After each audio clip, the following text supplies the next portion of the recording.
Here to cover all things crime, history, and politics, we are at the desk. I'm your host, Peter Alfaro, and in today's episode, we'll be talking about the act of justifiable homicide and the history of torture methods.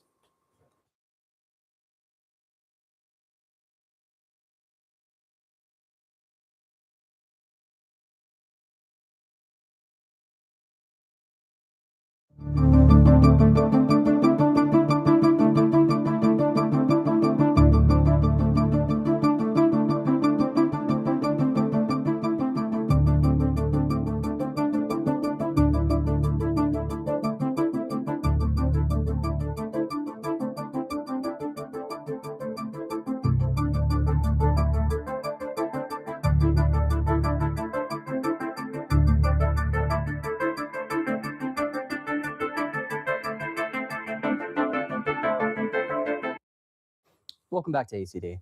It's time to send it over to the crime panel to debate the ethics of justified homicide. Over to you, Sophia.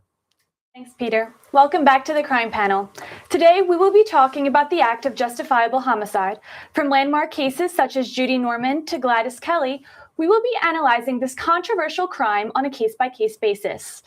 So first, I'm going to throw it over to you, Austin. Can you tell us a little bit about the case that you chose? Of course. So I chose the 2025 Kentucky State University shooting, on which December 9th, 2025, 48-year-old Jacob Bard was arrested for shooting and killing 19-year-old student Dejon Fox at Kentucky State University. Previously, in, I believe, October, Bard's son had reported the crime of a quote-unquote mob that had robbed a dormitory. And later he received death threats, which eventually led to this mob breaking into his room and destroying hundreds of dollars worth of property.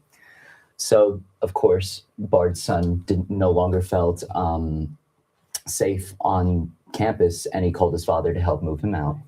And on the way to the dormitory, the father, his son, and campus police were on the way to the dorm when a mob of 20 to 30 people surrounded them and started to attack them, in which Jacob Bard pulled out a gun and unfortunately shot and killed Dejon Fox, as well as critically injured another student. This case, I feel, is ruled an act of justifiable homicide because it was completely self-defense, and they just had no other choice but to act. Definitely. Kara, I know you chose another interesting case. Can you tell us about that? Yes. So all of the names of the victims and the people involved in this case were redacted because the main person that was charged was a minor. But in Pierce County, Washington, April 30th, 2025, a 15-year-old teen stabbed his mother's boyfriend to death. And now when authorities arrived, he claimed that it was an accident, that there was a domestic dispute that was happening between the boyfriend and the boy's mom, and that he had no intention of killing the boyfriend, really had no real intention of fatally harming him in any way, that he had just kind of gotten a little bit scared. He had gotten riled up in this situation. And he, again, as Austin kind of said, just kind of acted, didn't really know what else to do. He was arrested and was sent to Redman Hall Juvenile Detention Center. He originally pled not guilty to his case. He was released May 13th while the investigation was still ongoing with his not guilty plea, but then eventually the case was dismissed May 29th. Originally, he was going to be charged as an adult with second-degree murder, as well as kind of like aiding and a domestic dispute. However, all of the charges just were dropped, and the courts decided that it was justifiable homicide, and he didn't have any charges against him, and he didn't have to stay in his detention center anymore. Well, Emily, you're up. Okay, so my case is a little different. My case is the State versus Norman, and it took place in North Carolina in 1989, and Judy Norman had endured extreme domestic violence for about 20 to 25 years, from beatings and kickings to him threatening to kill her. He would burn her. He forced her into prostitution. He made her eat pet food. He prevented her from leaving or getting help. She experienced basically anything that you can imagine. And she suffered from battered woman syndrome, meaning she felt trapped. She believed escape was impossible, and she lived in constant fear of being killed. So on June of 1985, her husband had beaten and threatened her again. So she tried to get help from the police, social services, but it really just wasn't going anywhere. So she became convinced that he would eventually kill her, and so the only way out was to kill him first. So she went to her mother's house, she took their family gun, and she shot him 3 times in the head while he was asleep. Unfortunately, she was charged with murder because they said that it was not self-defense since he was asleep. She tried to get it overturned, but again, they were like, he was asleep, not self-defense, there was nothing happening in the moment. Even though literally earlier that day he had beaten her and the police did nothing. So, yeah. That's insane. I chose a similar case. I chose State versus Kelly from 1984. Gladys Kelly was the name of the defendant, and she said that her husband would threaten to kill her and cut off parts of her body if she tried to leave him. So very intense abuse, obviously. And according to Gladys, one afternoon, the abuse escalated when her husband choked her on the street and bit her leg in front of other people when she asked for grocery money. People passing by separated them, but her husband went after her again, and she stabbed him with a pair of scissors that she found in her purse. He died. Her case went to trial, and she called a doctor to witness stand to testify about battered women syndrome. And this was not a well-known defense tactic in the 80s, so the court decided to exclude this expert testimony because they believed it was trying to justify her behavior rather than objectively proving that her perception of the situation was reasonable. So she was convicted of reckless manslaughter and sentenced to 5 years in prison. But she quickly appealed this ruling, and the New Jersey Supreme Court actually reversed her conviction, which is what makes this such a landmark case, because it established the precedent that expert testimony on battered woman syndrome is admissible in a court of law. And it really just brought more awareness to the syndrome, and it led to a greater understanding of it in the judicial system. Unfortunately, Judy did not get that, but it is nice that now women can use that and be like, hey. It's also definitely tricky when, in the clause they have stated the threat has to be imminent. Yeah. But, most women, they're not going to go kill their husbands in the middle of a confrontation because they don't want to sustain more injuries themselves. Especially because men overpower women. I mean, when you're going up against like a 6-foot man, it's hard. And I feel like, especially in Judy's case, like she tried every other option that she possibly could have thought of. She tried to leave. She tried to get help from the police and social services, and literally nothing was working. And so I feel like her only option was while he was sleeping, the only time she actually could have power over him and control of the situation is when she killed him, and then was just dismissed because that was the only time that she could have any sort of control. I mean, when he's sitting there beating her, she can't just push him away or escape. So, yeah. That's the only situation where they really have more power over their abuser. Mm-hmm. And that's why it's so important to raise awareness about the psychological impact of domestic violence and how it brings victims to that mindset that's capable of murder. Mm-hmm. I know you want to talk a little bit about the exact definition of justifiable homicide. Yeah, so oftentimes, justifiable homicide can be a little bit misconstrued because when you think of homicide and kind of first-degree murder, you think of someone actively, kind of meticulously planning out steps to a killing and then kind of committing a murder. That's kind of where that homicide comes from. Justifiable homicide, by definition, is the lawful killing of another person, most usually in self-defense, and it is not considered a crime. However, like you said, there are certain instances where it kind of depends on the presence in a situation, if the victim, how much danger the victim is in, kind of outside things that may affect the situation, such as, being a victim of domestic violence, or perhaps being stuck in an area with someone where you feel threatened or you feel unsafe or you have been harmed in some way. So sometimes there are just legality issues depending on it, because there is a difference between just pure self-defense and then justifiable homicide. So sometimes that's where it can get a little bit misconstrued. I feel like it's important to note how much it's grown too. Like, as we can see these two cases, which are not that far apart in time, and it's already grown from battered women syndrome being not admissible in court to now, okay, like we have a better understanding. And so I feel like as time goes on, like the definition of justifiable homicide kind of grows and changes, which I think is very important to note as well. And unfortunately, there's such a fine line to travel within the courts, but now it's great to see that there's been so much development within these cases in particular. And unfortunately, sometimes that's the only way to turn because, like, as you said, social services and the police weren't doing much. Even in this case, they were with campus police when this mob broke out and nothing was happening. So the father had no choice but to act.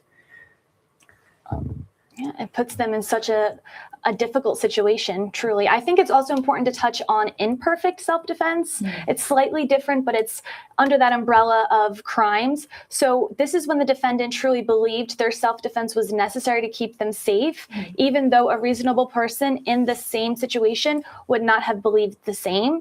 But unlike self-defense, this does not acquit the defendant. It reduces the charge from murder to voluntary manslaughter. And it's also not universally accepted in the U.S. It's still, kind of gaining traction on a case-by-case basis.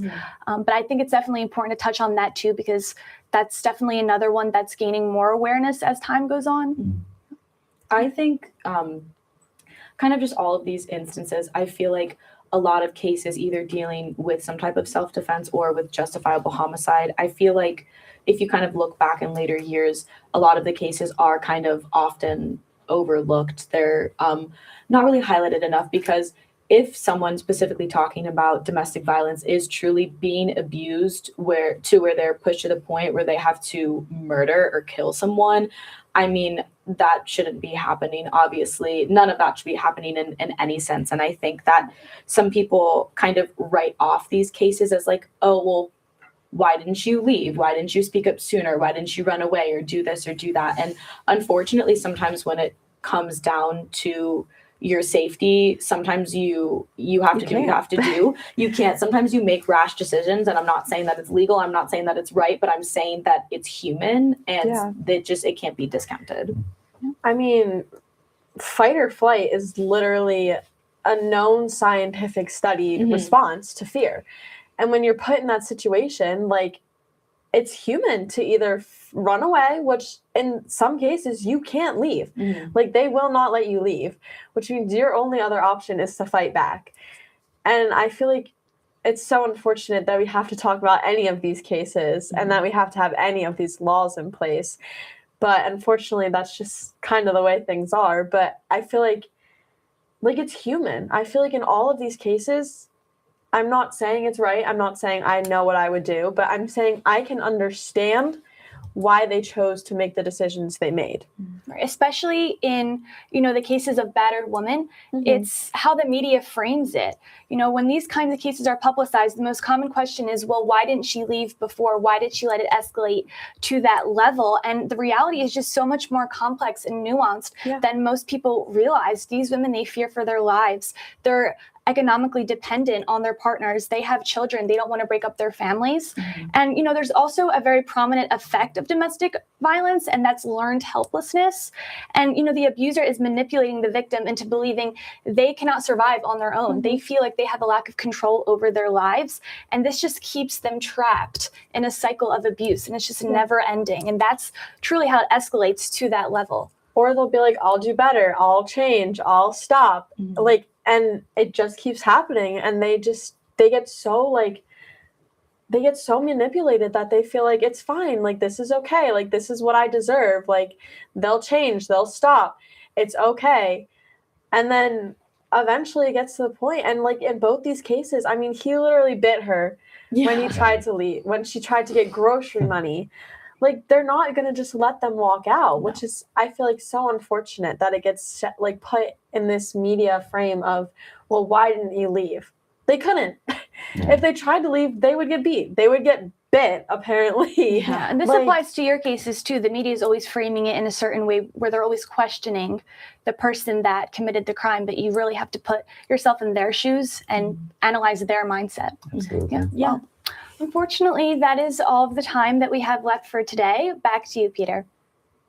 Thanks, Sophia. We'll be back at the desk right after this short break. Cool.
We are once again back at the desk.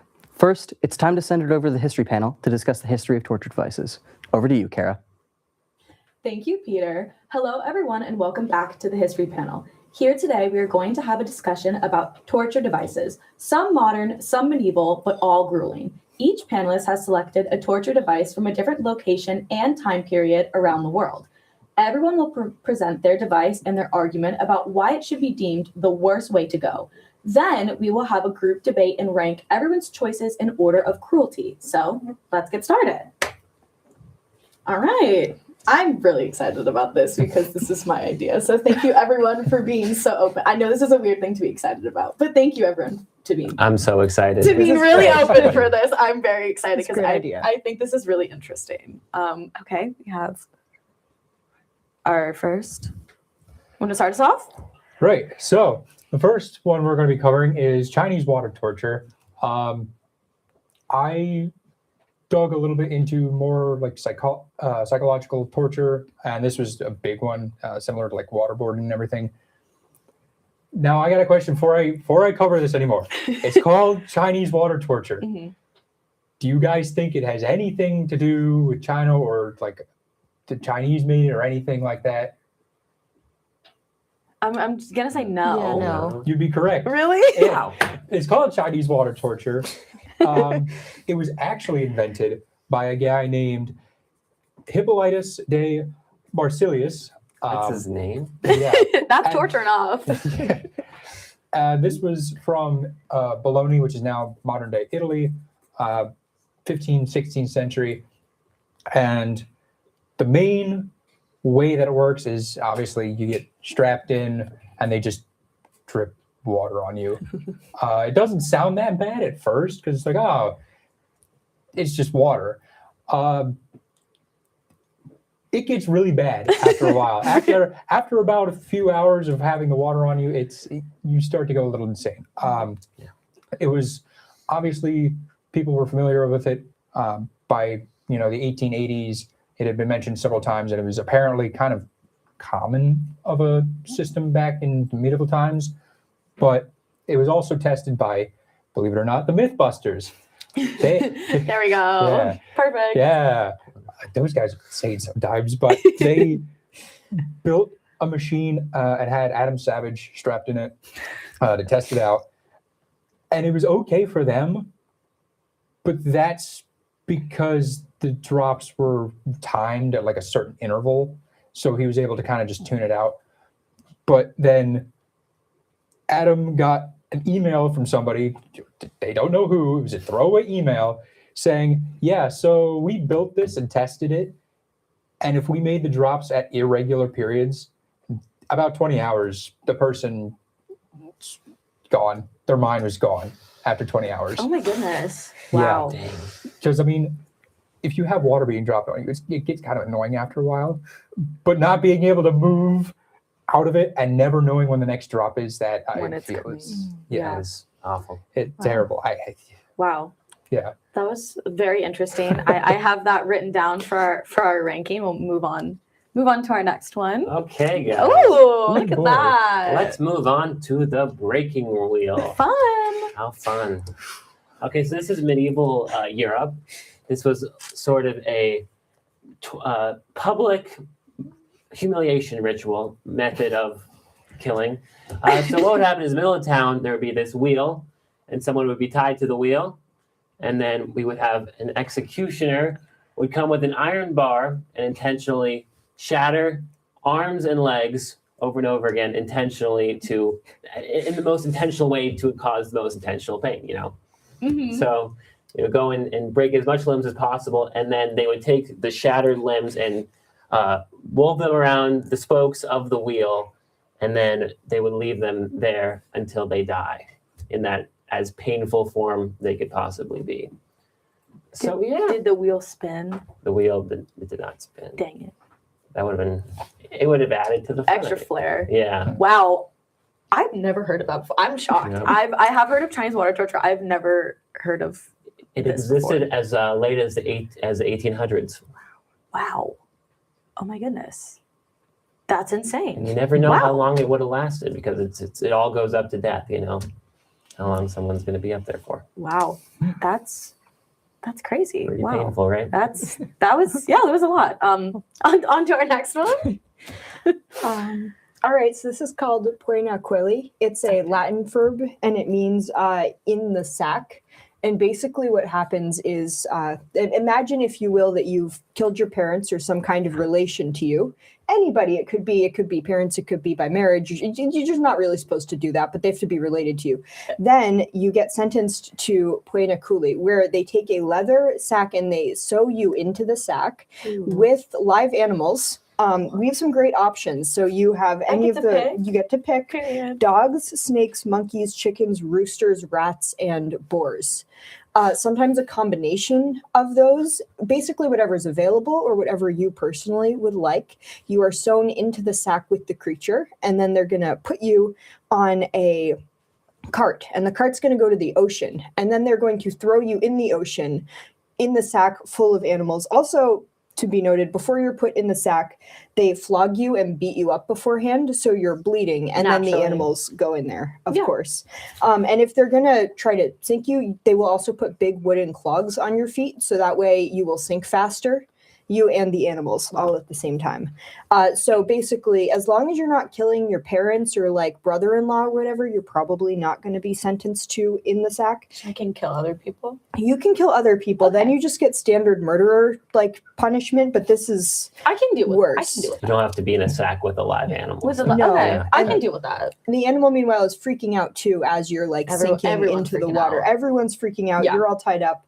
If there's no water, though, they throw you to the beasts. So that means you would be taken to the nearest gladiatorial arena if that was closer. Yes, the beasts. The beasts. So like I imagine like lions and things of that ilk, and then they like throw you into the beasts in the sack. That sounds so like formidable, right? You get thrown to the beast. That's terrifying. Oh my gosh! Wow, I've never heard of that either. Did you see my mouth hanging open as you were talking about that? It's awful. Wow. Would not want that. This is gonna be hard. When you want the breaking wheel. Hard to decide. I thought you the breaking wheel over that value. Yeah. I'm giggling because I'm shocked, not because this is like a joyful experience, guys. Okay, moving on to mine. Yay! Listen. Okay. I would just like to preface, I'm really excited about this because this was included in one of my favorite horror movies of all time called Midsommar. If anyone has seen that movie, this was a scene in it. So this is a torture device called Blood Eagle. It is from Nordic legends, from Viking executions. And basically what happens is that whoever is condemned, their back is slashed open to give access to the ribs. Then their back ribs are broken and then flipped outwards outside of their body, like you can see in the picture, to create this kind of like backwards winged effect. And then the lungs, which actually your lungs kind of sit more towards the back of your body, are then taken out and draped over. This is really terrible. Are taken out and are draped over top of the ribs to kind of create like backwards angel wings. And then in addition to that, they take literal salt and then they pour it over top of the open wound. And then the person basically is just left there like this to die. Now, technically speaking, perhaps I'm cheating just a tiny bit because there is a debate about if this practice actually existed. It is anatomically possible, but if we look back in archaeologic facts and findings in history, it was probably rare. There's not any direct archaeological evidence that like suggests its true existence of practice, but it was definitely present in Norse poetry and represented vengeance and anger against major Viking enemies. So some debate about if this actually happened. However, it could happen. And I feel like that's also still pretty scary. That is terrifying. I did not like that description at all. Didn't like that? No, that's insane. It did. It occurred. I have to geek out for 1 second. And at the end of the movie Midsommar, there is this Swedish cult, and that is one of the ways that they tortured someone. I don't want to watch a movie anymore. It's a great movie. I was thinking of watching it, but I don't think 10 out of 10 anymore. It's a great movie. Is it graphic in how they show it? Not at all. I would disagree. It's viewer discretion is advised. But however, if that's actually what gave me the idea for this was that movie. And actually, I mean, it's it existed for supposedly for a very long time, like a couple 100,000 years. So you can decide whether or not it actually happened. Yay! Okay, that was really great. I'm really glad that we had a really fun, festive, uplifting mood for today. But now we have to get a ranking, guys. Mhm. So, what are we thinking? Well, I have a question about the Blood Eagle situation. Yeah, of course. How alive am I during that process? You're right? alive the entire time. How would I be? How like cognizant are you? Right. I mean, I feel like also like once the lungs are being draped, I feel like I'm dead by that point, right? Like the salt doesn't even come into play. It's so technically that is the hope, at least. If you were the one being condemned, that you would already be dead. Technically speaking, it is actually possible in some cases for people to survive with certain parts of their internal organs on the outside of their body. Very interesting. So because there is no definitive proof about whether or not perhaps how real it was, you can't really say how alive or dead you would be. You can kind of assume you would probably be deceased because of blood loss, but it is very possible, depending on how it is done, that you actually would be alive for longer than you would think during the process. That's cool and horrifying. Thank you. Of course. And just taking that process at face value, that's a horrifying thing to go through as a human being. Yeah. It's very involved, a lot of steps to it. It's I'm thinking of ranking it highly. One is the worst? Yes. Okay. I think. Pretty bad. Okay. I don't know about one or two, I think. 1 or 2. Do you want to come back to it? I think. Okay. Do you have any thoughts on Any thoughts, anyone? No, that's terrible. I mean, I was horrible. I mean, I was in a history class that we covered that a little bit. Yeah. That was. I mean, it was a fun discussion, but it was a terrifying discussion at the same time. It was just horrible. I would say that's probably one. That's okay. Yeah. I would agree. What do you think? I'm in the 1 or 2 territory. 1 or 2 territory? Yeah. What do we think would be worse? I think thinking about the other ones, just how, especially the salt is really what the salt is what pushes you over the edge. That's what you have the most problem with is the salt. The salt, just if that's all open organs and that's all going. That's what he has the biggest problem with. Honestly, that's the salt is what's OD for you. It's not the ribs or anything. It's the salt. It's the last little salt. It's the salt. It's demeaning. Yes. Okay. All right. We'll do. Okay, Blood Eagle at number 1. Personally, I think yours should be number 2. I think it depends on the animal. It depends on the animal. Okay. Like a boar would be just awful, or rats. I feel like the dog would be okay. I feel like the dog would be like, you said dog. Well, it depends on the type of dog, because like Golden Retriever? No, they had hunting dogs. Think Roman Empire. Okay, so then what are we? I feel like out of all these, Chinese water torture is bad, but I feel like Chinese water torture might have to go last, because at least no blood is being spilled, no organs are staying inside of your body. Bleeding, you're usually going to survive that. Yeah. The only thing I could say for that though would be it's probably usually going to be connected with the Inquisition. So you've also got people, taking you in dark rooms and yelling at you of, hey, you're, at the time, religion was huge in Europe. Yeah. So you've got people saying, "Oh, you're wrong. You're a sinner and everything," which is terrible. But that is terrible.